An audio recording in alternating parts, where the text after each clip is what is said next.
Sin City Stories contains explicit content that may be disturbing to some listeners, including strong language, graphic details, and depictions of violent crimes. Listener discretion is advised.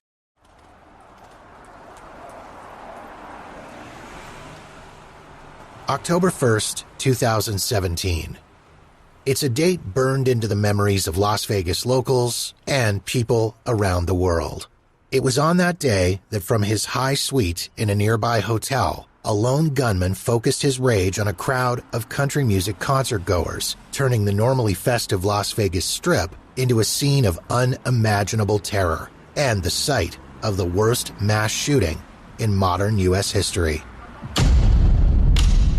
Since its founding on May 15, 1905, Las Vegas has gone from being a small railway stop in the middle of the Mojave Desert to a glittering neon oasis of gambling, shopping, fine dining, and entertainment, welcoming tens of millions of visitors from around the world every year. Through its relatively short history, the city has been witness to over a century's worth of murder, robberies, arson, and mayhem. And that's what we're here to share with you. In collaboration with mayheminthedesert.com, this is Sin City Stories, Vegas True Crime. The sordid tales behind the stranger-than-fiction history of fabulous Las Vegas, Nevada.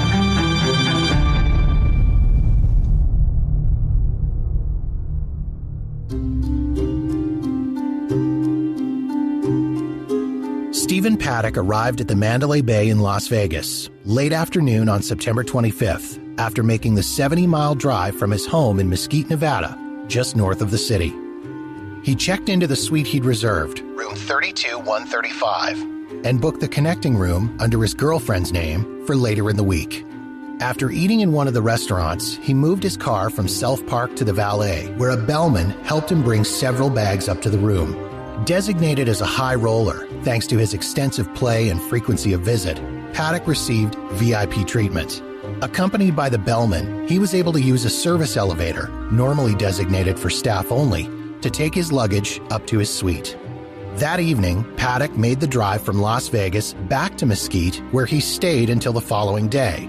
On the afternoon of September 26, Paddock transferred $50,000 to a bank in the Philippines, where his girlfriend was from, and then, later that night, he left Mesquite for Las Vegas. And, after making a stop at the Ogden in downtown Las Vegas, where he'd also rented a room, he returned to Mandalay Bay, where a bellman helped him take 6 more suitcases up to his suite. Just before 11:30 that night, Paddock headed downstairs to the Mandalay Bay's high roller video poker room, where he played until around 7:15 the following morning. At around 4 p.m. on September 27th, Paddock ordered room service. Then, a few short hours later, at around 8:15 p.m., he left the Mandalay Bay, once again made a short stop at the Ogden, and then drove back home to Mesquite, arriving in the town at around 10 p.m., where he once again spent the night.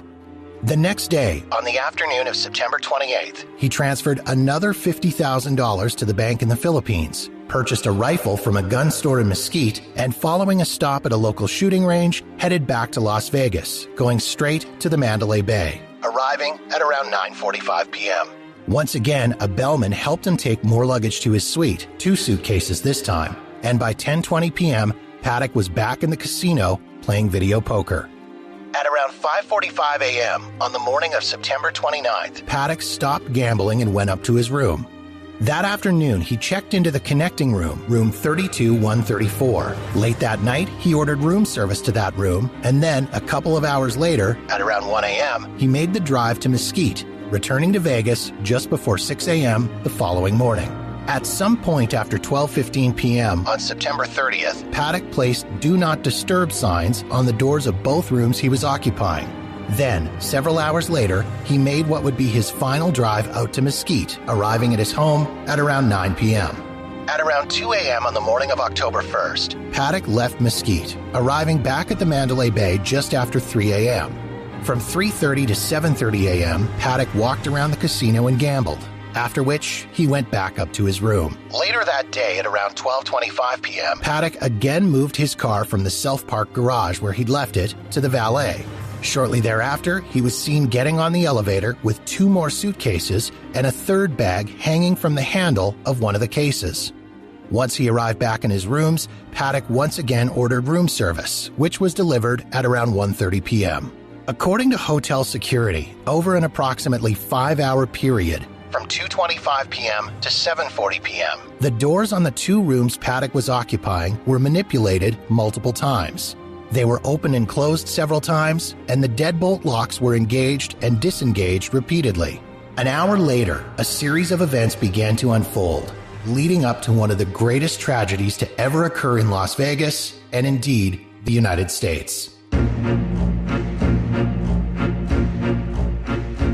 At 8:40 p.m., a so-called hot SOS alarm is generated from room 32129 in the Mandalay Bay, just down the hall from the 2 rooms occupied by Stephen Paddock. This type of alarm occurs when a room door is left open for a long period of time and signals to security that there may be an issue. Roughly 45 minutes later, at 9:18 p.m., security officer Jesus Campos is assigned 5 hot SOS calls, including the one for room 32129, which Campos checks last. At 9:36 p.m., the deadbolt for room 32135, the suite occupied by Stephen Paddock, is engaged. And shortly thereafter, the deadbolt for the connecting room, also occupied by Paddock, is engaged. At 9:40 p.m., headliner Jason Aldean begins his performance at the Route 91 Harvest Festival, just across Las Vegas Boulevard at the Las Vegas Village site. At 9:46 p.m., Officer Campos enters the service elevator and takes it up to the 30th floor, where he gets off at 9:47 p.m. He goes to the stairwell and walks up to the 32nd floor. Oddly, Campos discovers he can't access that floor from the stairwell. The door is barricaded. Campos takes the stairs up 1 floor to the 33rd floor, where he walks down the hallway and takes the guest elevator down to the 32nd floor. At 10 p.m., Campos steps off the guest elevator and heads towards room 32129, the site of the hot SOS alarm, and finds that room to be secure. He then checks the door leading to the stairwell that he was previously unable to open, where he discovers an L bracket screwed into the door and door frame. At 10:04 p.m., Campos uses a house phone located in the foyer leading to that stairwell and calls security dispatch to inform them of the L bracket on the door. Security transfers the call to maintenance dispatch, who then transfer the call to the maintenance supervisor's cell phone.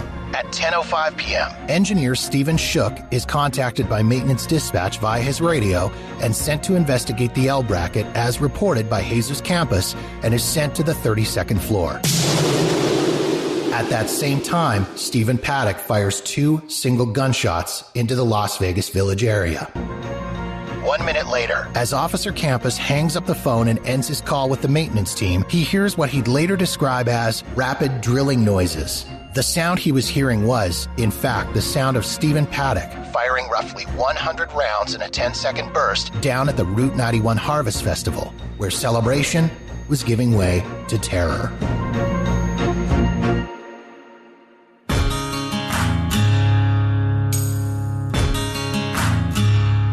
The headline on a July 17, 2014 media release from Live Nation Entertainment blared, "Inaugural Route 91 Harvest takes root among the neon as first country music festival ever to launch in Las Vegas." The very first edition of Route 91 Harvest, a 3-day country music event to be held on the lot across from the Luxor, later known as Las Vegas Village, featured a star-studded lineup, including the likes of Jason Aldean, Miranda Lambert, Blake Shelton, Dierks Bentley, Brantley Gilbert, and many others.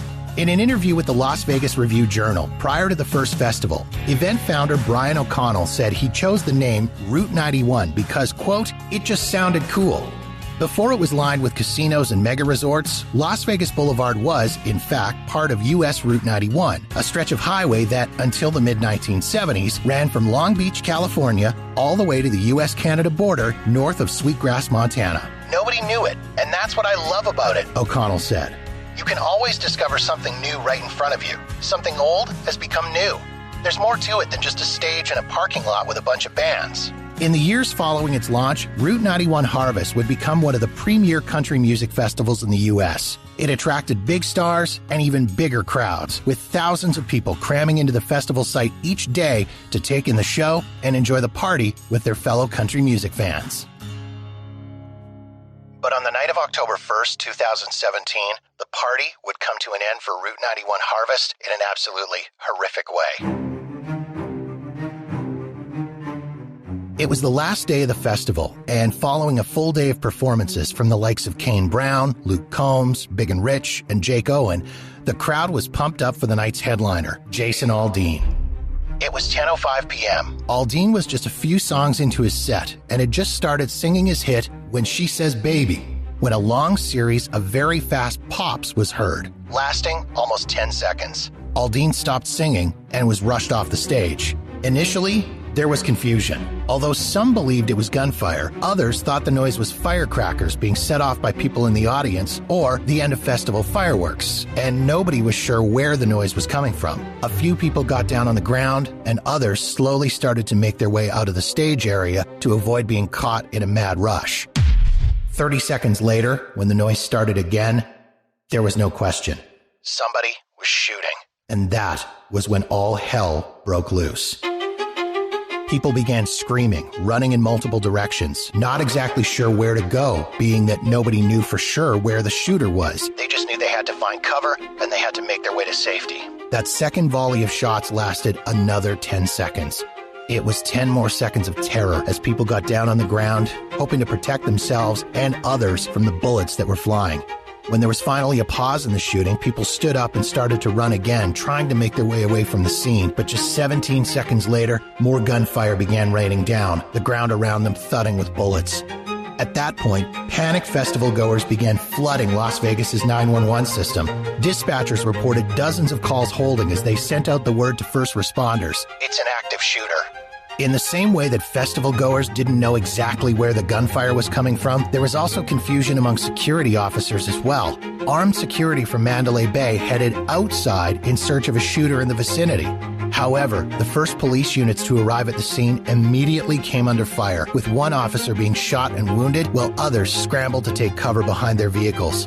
As 911 dispatchers were receiving more calls with unconfirmed reports of multiple shooters at other hotels in the area, including the Tropicana and Luxor, warnings began coming over police radios. Be aware, it's automatic fire. Fully automatic fire from an elevated position. Take cover. As more first responders arrived, they assisted in trying to get concert goers to cover and administer first aid to those who'd been hit, all while gunfire continued to rain around them. At one point during the chaos, a group of about 300 people broke through the fences at Las Vegas's McCarran International Airport, about a mile east of the concert. They'd run there in search of safety and help. Initially, airport authorities thought the people crashing the fence were attackers, but instead, they found victims. Shot, bleeding, and hysterical. Those people were moved to secure locations on airport property where they could be given assistance and medical attention, all while air traffic control diverted multiple flights away from the airport to prevent people on the tarmac from being injured by aircraft and to take away the risk that the shooter may begin firing at planes flying past. Meanwhile, back at the Las Vegas Village site, as quickly as it had started, the shooting came to a stop.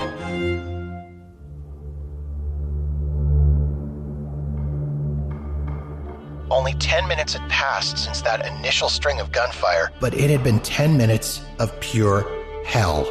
And now, it was clear to see exactly how extensive the carnage was. Victims who'd been wounded by gunfire and were still able to move had spread out into areas surrounding the Route 91 festival, including into nearby hotels where they were now receiving first aid.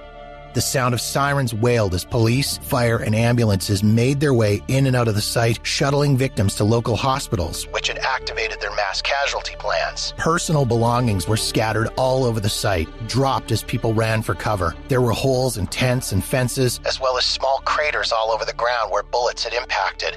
But worst of all, there were bodies. Dozens of victims who'd been struck down by gunfire were laying in the grassy area in front of the stage, as well as other spots around the concert site.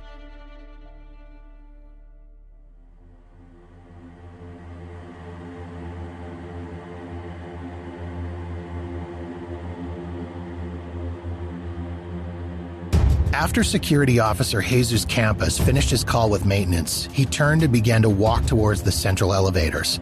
At that moment, Stephen Paddock fired several shots through the door of his suite and down the hallway at Campus. Campus was struck in the leg by bullet fragments and took cover in the alcove between rooms 32-124 and 32-122. Campus then radioed his dispatcher and told him, "Hey, there's shots fired in 32-135. At that same moment, maintenance engineer Stephen Shook was on his way to the 32nd floor to check on the L bracket that had been attached to the door and door frame providing access to the stairwell. At 10:07 p.m., within a 1-minute span, Paddock fires almost 300 rounds into the crowd at Route 91. 95 rounds, then 100 rounds, then 94 more rounds with short breaks between the bursts of gunfire. At 10:08 p.m., Paddock fires several times at large fuel tanks located on the property at McCarran International Airport, missing 5 times and striking the tanks 3 times. He then returns to firing on the Route 91 festival site, unleashing an undetermined number of rounds. At 10:10 p.m., Shook arrives on the 32nd floor and begins making his way from the central elevators towards the wing where the barricaded door was located, which was the same wing as Paddock's suite. As he walked, Shook heard what he believed to be a jackhammer sound in the distance. He quickly realized that what he was hearing was gunfire. And when it stopped, security officer Campus, who was still in the alcove by a pair of room doors, yelled at Shook to take cover. Shook ducked into the alcove between rooms 32117 and 32119, and as he did so, Paddock fired more rounds through his suite door down the hallway. The shots missed, and Shook attempted to access room 32117 using his master keycard, only to find the deadbolt engaged. At that point, Shook radioed maintenance control. "Shannon, call the police. Someone's firing a rifle on the 32nd floor down the hallway."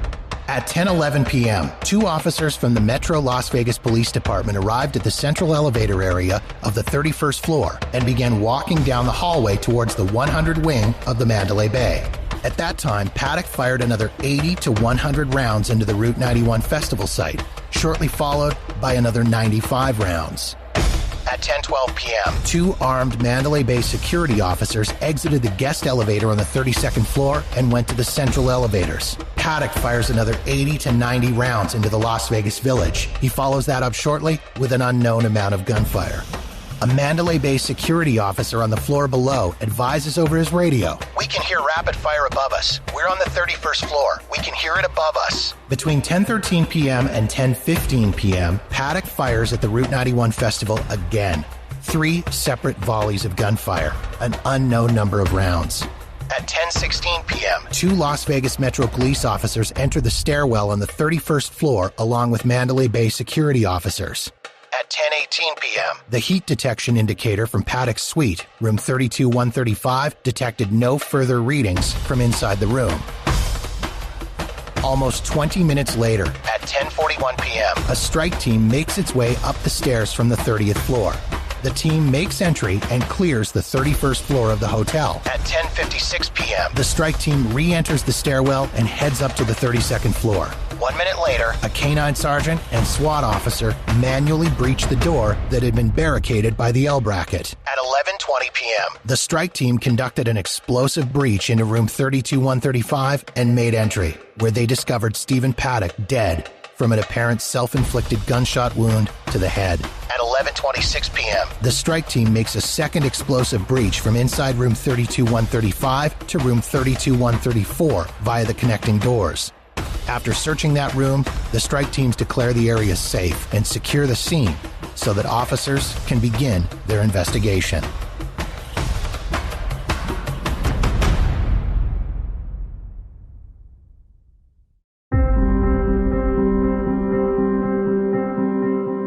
The gunfire at Route 91 might have stopped, but for staff at one Las Vegas area hospital, the rush to save lives was only just beginning. Sunrise Medical Center, the largest hospital in the city, located just east of the Las Vegas Strip, had rehearsed for things like this before, but they were about to be forced to put those plans into action. The radio used to alert the hospital to incoming casualties was blaring. Doctors on duty struggled to understand exactly what was being said when they heard, "Prepare for a mass casualty incident." Dr. Kevin Menace, an ER doctor, was on duty that night. When word of exactly what had happened began to break, Menace sprung into action, ordering supplies in preparation for the arrival of patients. Admin staff began running through phone lists, calling in anyone they could get. And nurses cleared the ER and opened curtains to all the trauma bays. Initially, Dr. Menace wasn't sure how many victims they'd see at sunrise. 50, 100, 500? He'd soon have his answer. The wounded arrived in waves. The first victims began arriving 1 or 2 at a time. brought in by police cars, by rideshare drivers, taxis, and even private vehicles loaded into the backs of pickup trucks and minivans. Then, the ambulances began arriving, abandoning protocol and loading upwards of 5 or 6 people at a time, all with varying degrees of injury, ranging from green tags, walking wounded who were stable and could be managed with pain medication and water, to yellow tags, those seriously injured victims who could be stabilized, to red tags, the most gravely injured, those on the brink of death who may only have minutes to live. In most cases, doctors only had seconds to assess each patient as they arrived. In a 40-minute span, Dr. Menace saw about 150 patients, 1/3 of which were red tags. Dr. Menace had started out in the ambulance bay of the hospital, assessing patients as they were being unloaded. But as victim numbers began to increase and things were stacking up inside the hospital, Menace shifted his attention to the ER. All he saw was blood. Patients were scattered everywhere. Green tags were sitting on chairs and wheelchairs with arms and legs draped over desks and counters as nurses and doctors warned them to keep their wounds elevated. Transporters were attempting to put as many patients into trauma bays as possible. Built to hold only one red tag at a time, some bays held upwards of 6 people. Victims kept coming, patients kept crashing, and doctors kept working to save lives. Operating rooms were full as surgeons rushed to repair gunshot wounds. However, to completely repair one patient's injuries might mean having another patient bleed out and die. So surgeons did the bare minimum. Find the hole, stop the bleeding, seal the incision with a sponge, and move on to the next victim. There was no time for staples or stitches. In the trauma ICU, doctors did only the briefest of exams. Neurosurgeons leaned down and shined a small flashlight in their eyes. If their pupils were fixed, wide, and black, there was little they could do. They'd test for pain stimulus by jabbing a key under the patient's fingernail or pressing the notch of the patient's eye sockets. If there was a reaction, those victims took priority in the OR. Those who couldn't be saved, or were already lost by the time they arrived at Sunrise, were sent to a makeshift morgue in a gastrointestinal lab adjacent to the operating rooms. Inside, FBI staff and forensics agents were working, trying to identify victims by their fingerprints, as most had arrived without any sort of ID. Once they were identified, doctors would make those painful phone calls to families. The cycle of assessment, intubation, stabilization, surgery, crashing, and reviving would repeat itself for several hours into the early morning of October 2nd. Finally, at around 4 a.m., the ER began to slow. Red tags had been moved in and out of the OR. Almost every yellow tag had been stabilized, and as the morning shift of ER doctors began to arrive, they treated the green tag patients who remained. On an average day, Sunrise Medical Center's ER treats 300 people. On a busy day, that number might surge up to 350. But on October 1st, the heroes in that same ER treated 199 patients in a span of just 6 hours.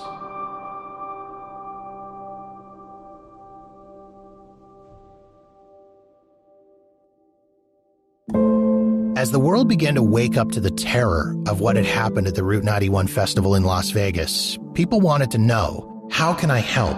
A city believed to be more spectacle than substance, more entertainment than empathy, better known for sin and excess than kindness and caring, completely changed the world's view in less than 24 hours following the worst mass shooting in modern U.S. history. This tragedy was the catalyst to an outpouring of support, the likes of which Las Vegas had never seen before. People stood in line for upwards of 6 hours waiting to donate blood and plasma for use by victims who were still in hospital. Food and water donations piled up outside evacuation centers and hospitals. Online fundraisers quickly reached and exceeded their goals, with one victim's fund hitting $4.2 million. Lyft and Uber drivers offered free rides to anyone who'd been displaced by the shooting. Volunteers and grief counselors had to be turned away at the Victims Family Resource Center because too many people had shown up and they'd reached their capacity. Local restaurants and bars began making care packages and delivering food to fire stations, police stations, and emergency rooms. The night after the shooting, candlelight vigils were held at multiple spots around the city. The lights of the famed Vegas Strip went dark in honor of the victims. And the Welcome to Fabulous Las Vegas sign, located at the south end of Las Vegas Boulevard, usually a happy place where tourists stand in line to pose for photos, became a makeshift memorial with flowers, cards, and messages left in honor of those who were lost at Route 91. 4 days after the shooting, Illinois artist Greg Zanis, founder of Crosses for Losses, who'd spent his retirement creating crosses and other memorials in honor of victims lost in tragedies, including bombings and mass shootings, loaded 58 crosses into the back of his truck and made the 2-day drive from Chicago to place the crosses at the Welcome to Las Vegas sign in the shadow of Mandalay Bay. On October 10th, the Vegas Golden Knights, the city's new NHL team, hosted their inaugural regular season home opener at T-Mobile Arena, just a few blocks north of where the shooting had happened. The team held a 15-minute pre-game ceremony where they introduced, by name, doctors, EMTs, firefighters, nurses, and police officers who'd responded to the Route 91 tragedy. Before puck drop, Golden Knights defenseman Derek England, who called Las Vegas home even before signing with the team, gave a stirring speech thanking the first responders for their work and telling fans that the team would do anything they could to help the city heal. England declared, "We are Vegas strong."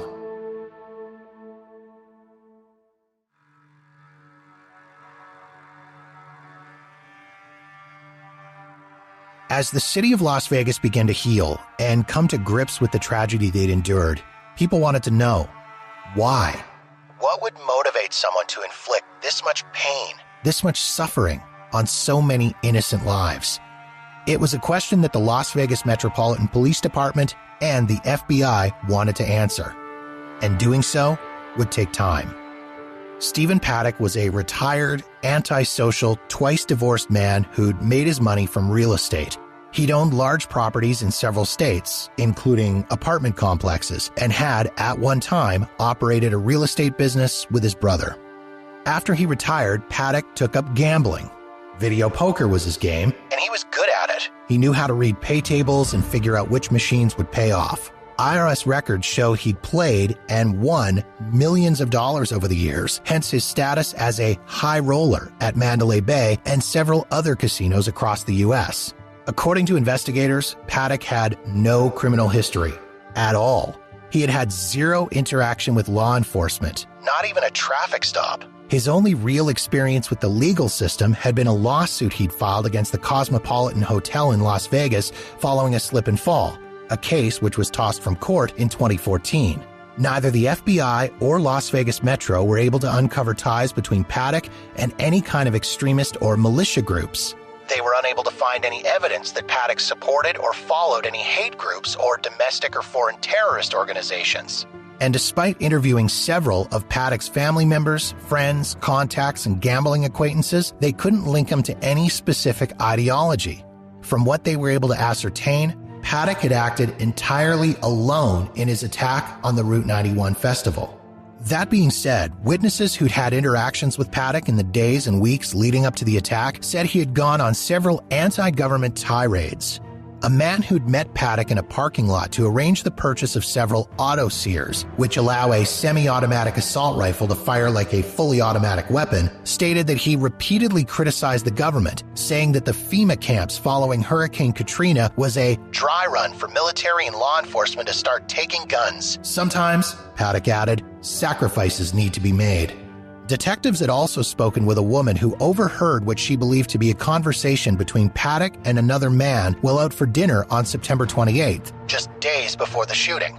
According to the witness, the two were discussing the standoffs at Waco and Ruby Ridge and were angry about the ATF and the federal government in general. After hitting a brick wall on that avenue, investigators turned their attention to Stephen Paddock's financial situation. Could the attack have been the act of a man desperate to escape impending financial collapse? The simple answer? No.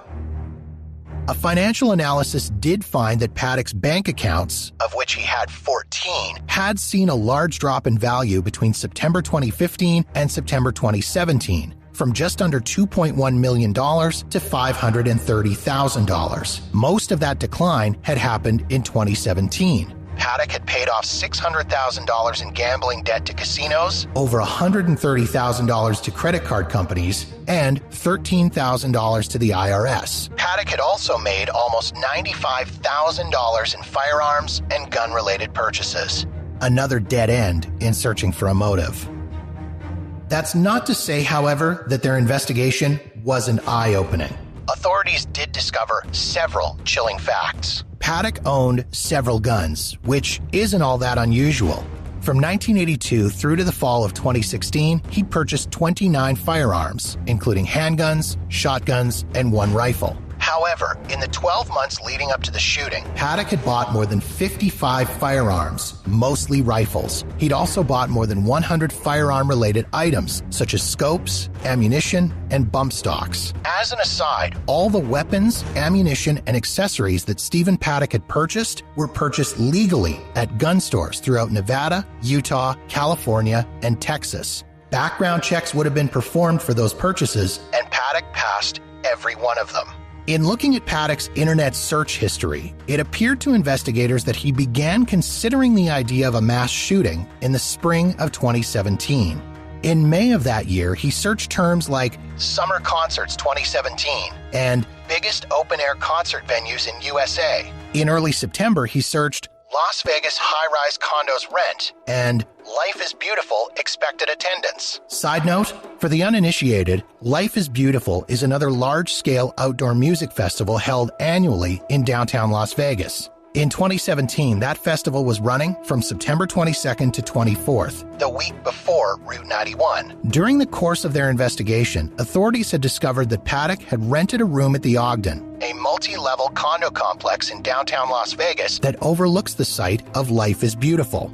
Paddock checked into the Ogden on September 17th and, according to security footage, exhibited behavior which was similar to his time at Mandalay Bay. He moved a large amount of luggage between his car and his room, and he gambled extensively at several downtown casinos.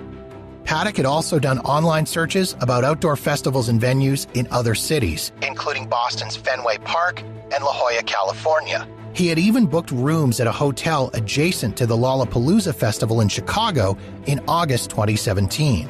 Other internet searches by Paddock included terms like SWAT weapons, SWAT Las Vegas, and do police use explosives? Inside Paddock's room at Mandalay Bay, authorities found what could only be described as an arsenal. 24 different firearms were scattered around the room, along with thousands of rounds of ammunition, some loose, some in clips and magazines.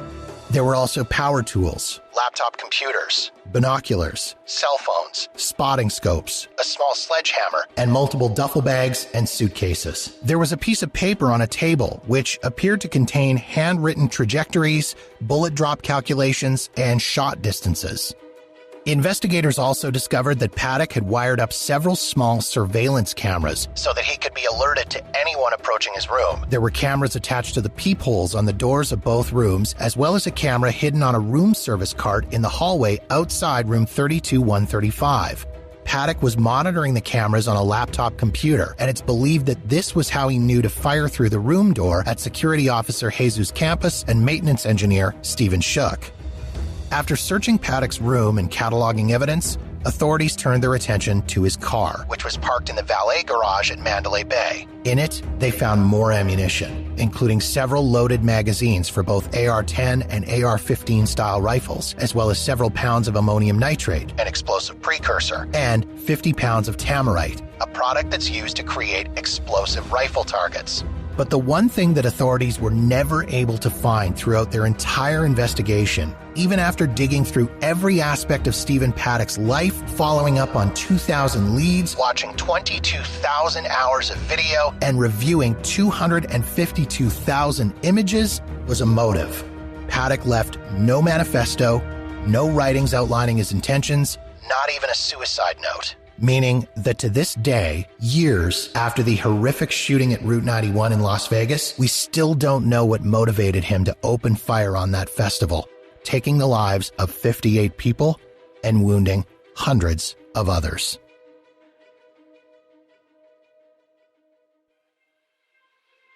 Although the scars of the tragedy of October 1st remain, there has been some healing for the city of Las Vegas, and the victims have been honored in a variety of ways. The Las Vegas Community Healing Garden, located in the Arts District near downtown Las Vegas, was erected just days following the shooting. It was built by volunteers as a place of remembrance for those affected by October 1st. The garden features 58 trees of life, donated by longtime Vegas headliners and residents Siegfried and Roy, as well as a remembrance wall with pictures, flowers, and other offerings from the community to signify their condolences. The Healing Garden also hosts an annual sunset ceremony held on the anniversary of the shooting. Each year, the mayor of Las Vegas reads the names of those who were lost, while at the same time, the marquees on the Vegas Strip go dark in their honor. During the final game of their inaugural 2017-2018 regular season, Vegas Golden Knights owner Bill Foley, general manager George McPhee, and defenseman Derek Englund, who delivered an impassioned speech to the home opener crowd just days after the shooting, were joined by the family of October 1st victim Nisha Tonks. Together, they raised a banner to the roof of T-Mobile Arena, officially retiring the number 58 in honor of those who'd been lost. The banner bore 58 stars, the names of the victims, and the inscription, Vegas Strong.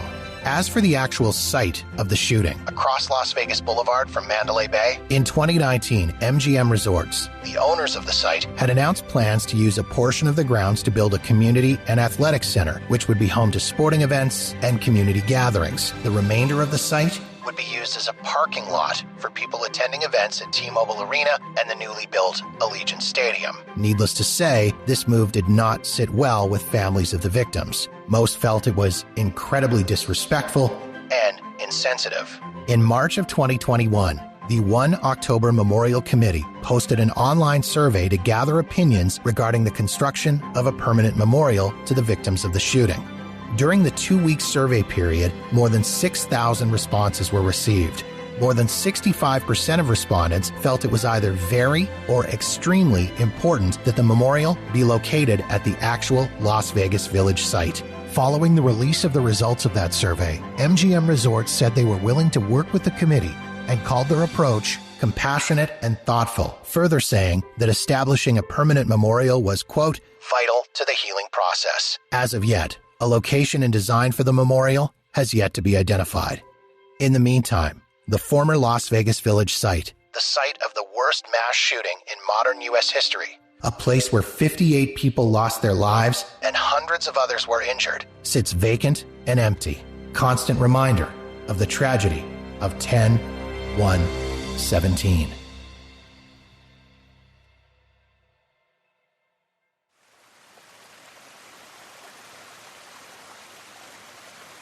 History isn't always pretty. In fact, sometimes it's downright awful. But it's important to study it in order to avoid repeating it. Despite the October 1st shootings in Las Vegas shattering lives and leaving scars that may never fully heal, there were stories of bravery, compassion, and unity as the city came together to recover following this seemingly insurmountable tragedy.